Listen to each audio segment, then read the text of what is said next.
দেশের বিভিন্ন স্থানে সভা সমাবেশ মানববন্ধন সহ নানা ঘটনার আরও খবর থাকছে সৈয়দা সামিয়া তামান্নার রিপোর্টে।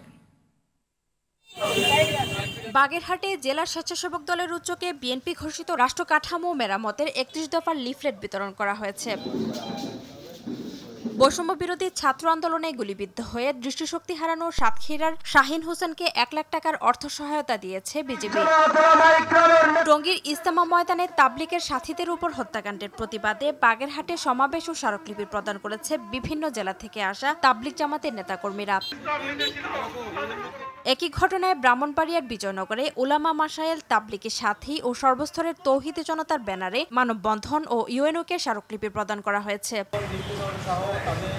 দৈনিক জনবাণী পত্রিকার সম্পাদক ও প্রকাশক শফিকুল ইসলাম সহ ৪ সাংবাদিকের উপর হামলার প্রতিবাদে শরীয়তপুরে মানববন্ধন করেছে জেলা সাংবাদিকরা।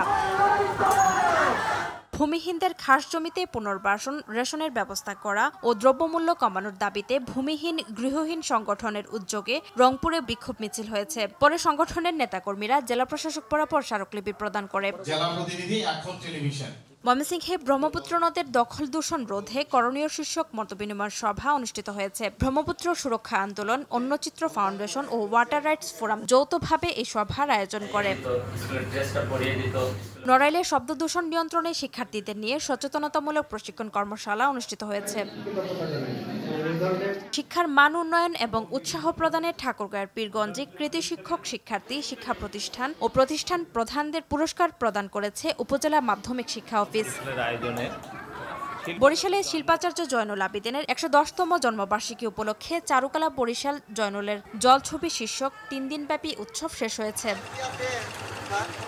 টাঙ্গাইলের বেড়াডুমায় আলোচিত ব্রিজ দিয়ে যান চলাচল শুরু হয়েছে। এতে টাঙ্গাইলের পশ্চিমাঞ্চলের সঙ্গে শহরের যোগাযোগ ব্যবস্থা স্বাভাবিক হয়েছে।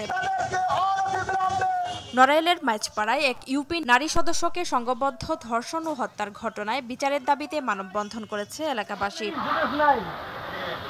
মাদারীপুরের শিবচরের পৌর বাস টার্মিনালে সার্ভিসিংয়ের জন্য রাখা একটি বাসে অগ্নিকাণ্ডের ঘটনা ঘটেছে। ঘটনাটি ইঞ্জিনের ত্রুটি নাকি নাশকতা তা তদন্ত করছে পুলিশ। দিনাজপুরে হিলি সীমান্তে যুবকদের মাদক থেকে দূরে রাখতে প্রতি বছরের ন্যায় এমাদুল হক মাস্টার স্মৃতি ফুটবল টুর্নামেন্টের আয়োজন করা হয়েছে।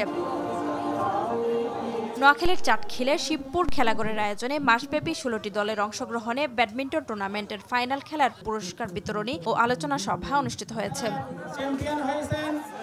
সৈয়দা সামিয়া তামান্না, RTV।